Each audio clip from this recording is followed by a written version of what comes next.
Défends ta dignité, me dit que mon beau, faut pas laisser traîner ta peau dans l'abîme du racisme. Défends ta dignité, me dit que mon beau, faut pas laisser traîner ta peau dans l'abîme du racisme. Au lieu de supporter son équipe, ce gars-là regarde toujours à ma peau. La couleur de la peau peut-elle dégo? Je me demande, je suis fier d'être métissé, fier de mon identité. Bonjour Willy. Bonjour Émilie. Alors en 2012, vous posez vos valises au Canada en provenance du Cameroun. Pourriez-vous nous parler de votre parcours de nouvel arrivant, de vos défis, mais aussi de vos succès? Et à propos justement de mon parcours, la réponse va être un peu longue, mais tout d'abord, je vous remercie pour le choix, n'est-ce pas, porté sur ma modeste personne, et j'espère que mon témoignage pourra édifier, n'est-ce pas, vos lecteurs et vos auditeurs. Donc, revenant à votre question, il faut dire que mon parcours de nouvel arrivant au Canada commence effectivement le 3 juin 2012, quand je pose justement mes valises à Saint-Hubert au Québec. Donc, travailleur qualifié que j'étais, j'avais envie de continuer ici au Canada ma carrière de journaliste, métier que j'ai pratiqué au Cameroun pendant environ 10 années. Malheureusement, la réalité sur le terrain semblait ne pas faire bon ménage avec mon rêve de départ. Du coup, j'ai commencé à voir mes ambitions s'effriter les unes après les autres. Et pendant une année, j'ai pratiquement sombré dans le désespoir. Quasiment tous les jours, je devais parcourir de grandes distances via le transport en commun et parfois même de nuit pour aller travailler dans des entrepôts à Longueuil, à Boucherville et bien d'autres villes encore que je ne peux pas tout ressasser ici. Donc c'était certes une expérience de vie, mais pas du tout celle à laquelle je m'étais préparé. Alors fort heureusement que j'ai un frère aîné qui a immigré ici avant moi au Canada et grâce à ses conseils, j'ai fait une demande d'admission au programme d'éducation de l'Université d'Ottawa et j'y ai suivi ma formation d'enseignant de 2013 à 2014, si je ne me trompe, notamment dans son campus de Glendon à Toronto. Et c'était non seulement mon entrée officielle en Ontario, mais aussi et surtout le début d'une merveilleuse aventure au sein de la communauté francophone de cette belle province. Donc, cette aventure commence pendant mes 2 stages académiques, d'abord en éducation physique, puis en maternelle jardin à Marie Curie, une école élémentaire du Conseil Viamonde située dans la ville de London. Donc, en plus de mes expériences antérieures en journalisme, en plus également de mon passage dans des entrepôts au Québec, j'ai mis à contribution mes compétences sportives, joueur de soccer et musical, chanteur de rap, pour susciter un certain intérêt auprès des élèves lors de mes interventions. Et c'est d'ailleurs dans cette dynamique que l'enseignante de musique de cette époque, Hélène Lucier, je pense c'est bien son nom, et moi, avons mis sur pied le tout premier club de percussion de l'école. Et cette activité était très courue, non seulement par les élèves, mais aussi par les enseignants. Donc ce club était si populaire qu'il a participé par exemple à plusieurs spectacles, notamment le spectacle organisé lors de la célébration du mois de l'histoire des Noirs de cette année-là. Et un journal de Londres a d'ailleurs rédigé tout un article sur la prestation que je trouvais très impressionnante et que les parents appréciaient également, dont la prestation des élèves qui faisaient partie, n'est-ce pas, de ce club. Mais il faut aussi noter que nous avons connu, n'est-ce pas, ce succès grâce quand même à un visionnaire. J'aimerais bien le citer ici, Monsieur Olivier Saint-Maurice, notre directeur à cette époque-là, qui n'avait vraiment ménagé aucun effort pour doter le club d'une vingtaine de percussions et qui jusqu'à aujourd'hui font la fierté de Marie Curie où je suis enseignant. Donc maintenant, le deuxième projet, peut-être plus rapidement, était celui de la composition d'une chanson rap pour lutter contre l'intimidation en milieu scolaire. Donc c'est un projet qui a pris forme ou qui a pris corps dans le gymnase de Marie Curie avec l'appui de Madame Patricia qui est toujours enseignante d'éducation physique aujourd'hui là. Donc cette chanson dont la vidéo a été réalisée également par une animatrice culturelle du conseil, Madame Roxane, est très appréciée par les élèves, les parents, représenter la communauté. Et donc, j'en profite d'ailleurs pour remercier tous les élèves, le personnel des écoles Marie Curie, Académie de la Tamise, la Pommeraye, et même de Gabriel Dumont au secondaire, parce que j'ai plusieurs élèves qui sont allés là-bas, ainsi que les parents de la communauté qui ont aidé à la vulgarisation de cette œuvre musicale. Et peut-être pour terminer, parmi mes réussites, on peut également souligner ma participation, cette fois-là maintenant en tant qu'artiste, aux différentes célébrations du mois de l'histoire des Noirs, organisées non seulement par la ville de London, mais aussi par la librairie publique de cette ville et par le centre, le CCRL. Je ne pense pas que ça s'appelle encore comme ça, mais c'est le centre communautaire francophone de London. CCFL. Donc, grâce à voilà, exactement. Donc, grâce au CCRL, j'ai passé ma formation d'entraîneur de soccer et j'ai, n'est-ce pas, été l'un des coachs de l'équipe de la communauté, équipe qui a participé victorieusement à plusieurs tournois de soccer. Donc, j'ai également animé des séances d'entraînement au volleyball dans 2 écoles élémentaires de London. Parce que si on veut parler vraiment de mon parcours, je pense qu'on prendrait toute une journée pour en parler. Donc, pour cette première question, j'aimerais bien m'arrêter là avec tout ce que je viens de présenter. Merci beaucoup, Willy. C'est un beau parcours qui est bien complet. Est-ce que tu pourrais nous dire ce que vous apporte la connaissance de vos 2 cultures? Quelles sont les valeurs, en fait, que vous partagez dans chacune d'entre elles? Oui, la connaissance des 2 cultures est une richesse immense et incommensurable.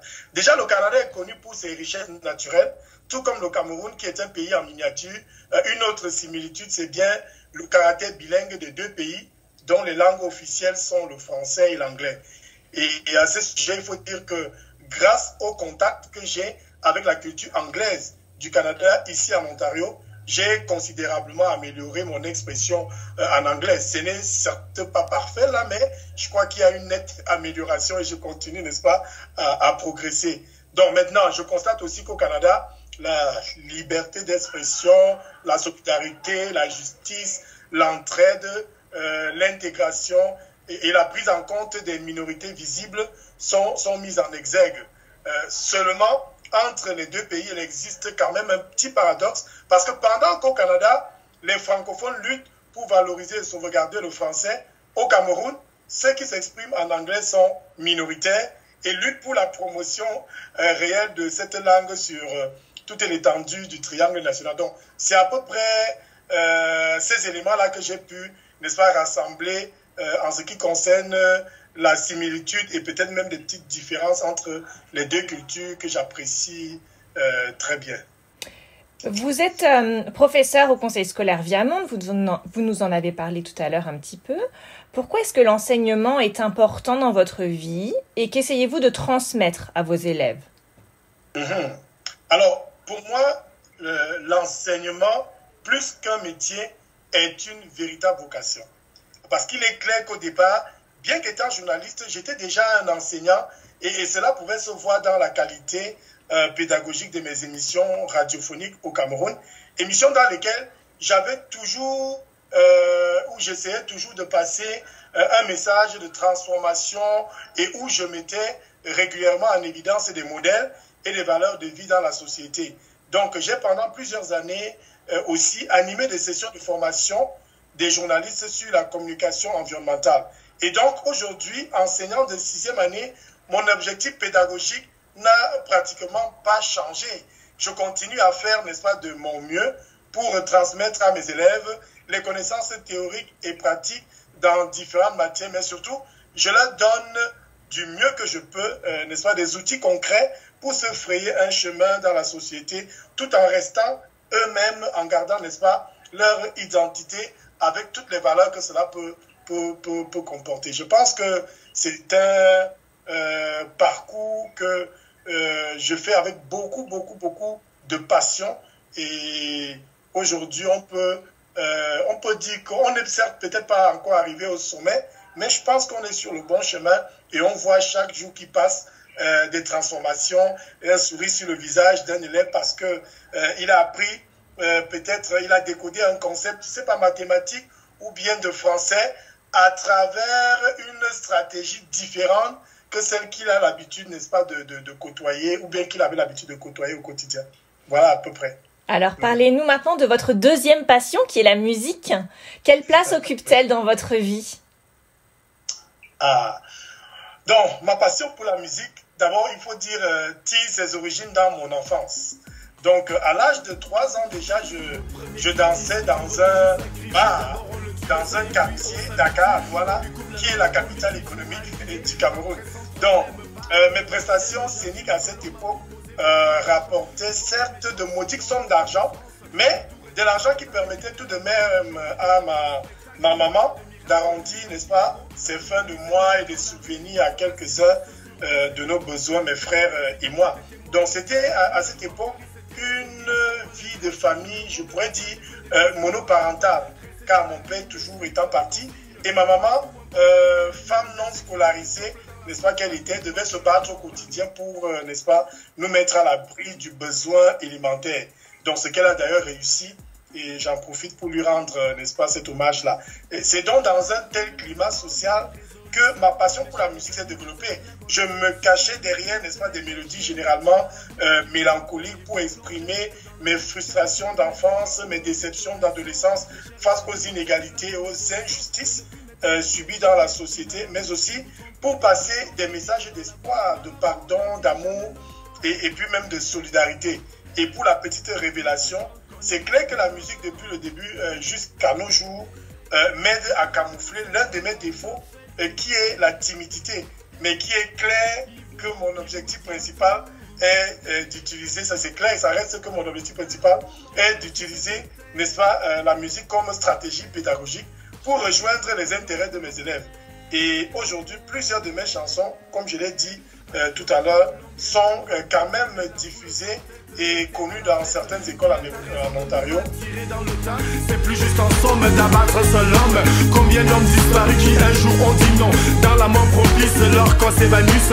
On ne se souvient ni de leurs yeux ni de leur nom. Le mot qui demeure parle jusqu'à l'heure. Ce soir avec vous, j'ai enfreint la règle du jeu. J'ai enfreint la règle des moineaux des aigles. Et je voudrais remercier non seulement mon conseil qui m'emploie, le conseil scolaire Viamont, parce que grâce à ce conseil-là, c'est sûr que mes musiques sont allées. Mais il y a aussi un autre conseil à qui j'aimerais aussi dire merci, qui est le conseil Providence, conseil catholique qui joue également, n'est-ce pas, mes chansons presque tous les jours dans les différentes écoles. Et j'ai un retour positif, n'est-ce pas, de ces chansons-là. Donc, dire également merci à la ville de London, au CCRL, qui ont l'habitude, la bibliothèque, qui m'invite pour des spectacles. Et pendant ces spectacles-là, j'en profite, n'est-ce pas, pour continuer à vulgariser, à diffuser, n'est-ce pas, mes chansons. Willy, aujourd'hui, vous encouragez aussi les jeunes à composer du rap français. Alors, est-ce que vous pouvez nous expliquer pourquoi? Oh, il faut dire que le rap, déjà, est un style musical qui parle beaucoup plus à la jeunesse. Et en tant qu'enseignant, je pense que c'est un moyen efficace, mais alors très efficace pour passer des messages aux jeunes. Maintenant, l'idée de faire du rap en français avec mes élèves vient du fait que ces élèves-là, à l'époque, lorsque j'arrivais à Marie Curie, pensaient qu'il était beaucoup plus cool, ça c'est leur expression, n'est-ce pas, de faire du rap en anglais. Et voilà, c'était ça, de faire du rap en anglais qu'en français. Et le défi à relever était de leur prouver pratiquement le contraire. D'où le projet d'écriture de la chanson rap sur, par exemple, l'intimidation, une chanson devenue populaire parce que cette chanson a été écrite avec la participation de quelques enseignants, mais surtout des élèves qui donnaient des bouts de phrases. Et puis moi, en tant que rappeur, il fallait juste seulement que je réussisse à poser, n'est-ce pas, la voix dans ce style musical. J'avais pris une très grande résolution. Oui, mes chers amis, c'était la bonne solution de toujours jouer avec tout le monde en récréation pour lutter à ma façon contre l'intimidation. Non, pas question. Et je voudrais également dire que j'avais conscience aussi, ça c'est un point très important, j'avais aussi conscience qu'en Ontario, les francophones étaient en situation minoritaire et qu'il fallait par exemple contribuer à la promotion, la vulgarisation et la sauvegarde, n'est-ce pas, de cette langue dans la province. Donc ça, c'est les raisons pour lesquelles j'ai essentiellement mis, n'est-ce pas, mon énergie sur des chansons rap. C'est vrai que je fais d'autres styles avec des élèves, mais l'essentiel, c'est vraiment des chansons rap, parce que je sais que c'est un rythme qu'ils adorent, et c'est ça. À travers ça, mon message peut passer facilement. D'accord, donc les messages véhiculés à travers le rap par les élèves, ça va être surtout sur l'intimidation et sur la promotion de la langue française, ou est-ce qu'il y a d'autres messages que les jeunes veulent véhiculer à travers le rap? Oui, au-delà de l'intimidation et d'autres formes d'intégration. Donc, il y a la dénonciation, par exemple, des injustices sociales, le racisme, par exemple. Donc, j'ai parlé des inégalités sociales, le racisme. Et puis, c'est aussi des chansons dans lesquelles nous valorisons, n'est-ce pas, la diversité culturelle, l'identité, l'amour, la paix, le pardon et la solidarité. Donc, voilà un peu, je pense, ce que nous faisons là-dedans, à travers les messages que nous passons avec les élèves, à travers les chansons rap que nous composons. Willy, ce mois de février, c'est le mois de l'histoire des Noirs. Pour terminer, est-ce que vous avez un message à faire passer à la jeunesse francophone de l'Ontario? Oui, à la jeunesse francophone de l'Ontario, j'aimerais lui dire que la responsabilité est sienne de continuer l'œuvre de vulgarisation, de promotion et de préservation du français dans notre province. C'est pas quelqu'un d'autre qui viendra faire ça à notre place. Et puis, elle a les outils pour réussir, n'est-ce pas, cette mission, et qu'elle peut, bien évidemment, compter sur nous autres qui nous sommes engagés dans cette lutte pour les accompagner dans l'atteinte de cet objectif, et tout ceci avec les moyens que nous pouvons, n'est-ce pas, les moyens qui sont mis à notre disposition, n'est-ce pas, pour les aider ou bien pour les accompagner. Ça, c'est mon message à ces jeunes-là. Merci beaucoup, Willy. De rien. Il y a des blancs, des jaunes et des foncés. C'est pas différente, c'est notre diversité. Mon papa me demande, je lui dis si l'hiver c'est beau. L'été c'est très très chaud, il y a la lune pour toutes les races, le soleil brille. Je m'insurge contre cette époque où ma peau était le cachot. Les gens m'appellent les négros, le sang qui coule. Pour toutes les races c'est rouge. Défends ta dignité, me dis que mon beau. Faut pas laisser traîner ta peau dans l'abîme du racisme. Défends ta dignité, me dis que mon beau. Faut pas laisser traîner ta peau dans l'abîme du racisme. Je suis fier d'être métis.